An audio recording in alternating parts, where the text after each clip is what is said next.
Hi friends, ഇന്ന് നമ്മൾ തയ്യാറാക്കാൻ പോകുന്നത് നല്ല ക്രഞ്ചിയായ നല്ല ക്രിസ്പി പാവയ്ക്ക ഫ്രൈ ആണ്. അപ്പം ഈ ഓണത്തിന് നമുക്കൊരു സൈഡ് ഡിഷായിട്ട് വിളമ്പാവുന്ന ഒരു ഐറ്റമാണത്.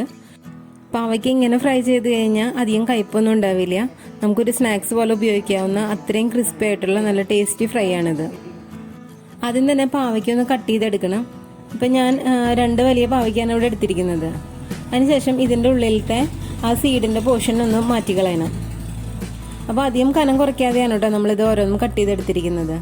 ഇനി ഇതിൻ്റെ ഉള്ളിൽ ഭാഗം നീക്കി കളയാം. ഇത് കൈകൊണ്ട് തന്നെ ഇങ്ങനെ അടർത്തിയെടുത്താൽ പെട്ടെന്ന് തന്നെ പോകുന്നതാണ്. നമ്മൾ ആദ്യം ഇത് അടർത്തിയിട്ട് പിന്നെ കട്ട് ചെയ്യാൻ നിന്ന് കഴിഞ്ഞാൽ ഇത് അത്ര നല്ല ഷേപ്പിൽ വരില്ലേ, നമുക്ക് ഇതിങ്ങനെ ഒടിഞ്ഞു പോകാൻ ചാൻസ് ഉണ്ട്. അപ്പോൾ നമുക്ക് ആദ്യം ഇങ്ങനെ കട്ട് ചെയ്തെടുത്തതിന് ശേഷം ഇതിൻ്റെ ഉള്ളിലത്തെ സീഡ് കളയാണ് നല്ലത്. ഇപ്പം നമ്മളെല്ലാം ഇതുപോലെ ക്ലീൻ ചെയ്തെടുത്തു കഴിഞ്ഞു. ഇനി ഇതിലേക്ക് ഒരു ചെറുനാരങ്ങയുടെ നീര് ഒഴിച്ചു കൊടുക്കാം. 1/2 ടീസ്പൂൺ മഞ്ഞൾപ്പൊടി ചേർത്ത് കൊടുക്കാം. ഇനി 1 ടീസ്പൂൺ ഉപ്പ് ചേർത്ത് കൊടുക്കാം. ഉപ്പ് നമ്മൾ ചേർക്കുമ്പോൾ കുറച്ച് അധികം പോലെ ചേർക്കണം കേട്ടോ, എന്നാലാണ് ഇത് ശരിക്കും ഉള്ളിലേക്ക് പിടിക്കുക.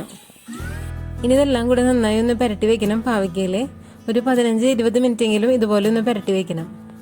ഇങ്ങനെ ചെയ്താലാണ് ഈ പാവയ്ക്കയുടെ കയ്പൊക്കെ പോയി കിട്ടുക നമുക്ക്. 20 മിനിറ്റിന് ശേഷം നമുക്കിതൊന്ന് നന്നായി പിഴിഞ്ഞെടുക്കണം.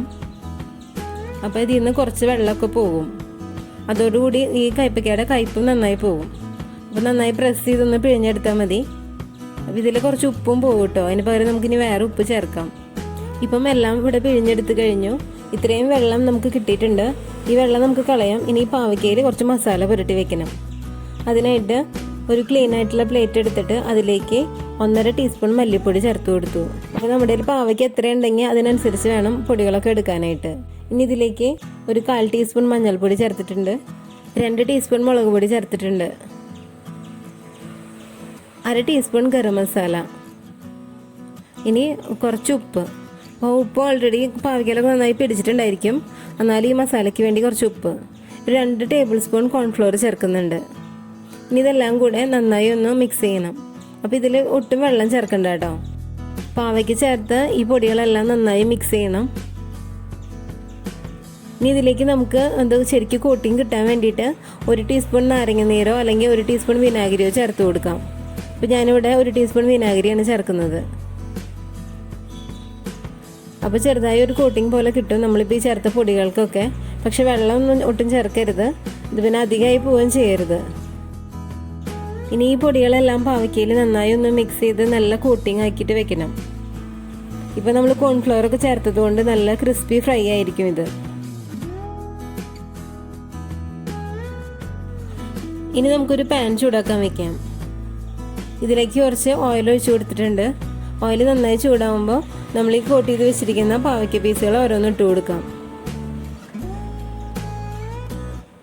അധികം മുകളിൽ കയറ്റി ഇടാതെ ഓരോന്നോരോന്ന് ഡിഫറെൻ്റ് ആയിട്ട് വേണം ഇടാനായിട്ട്.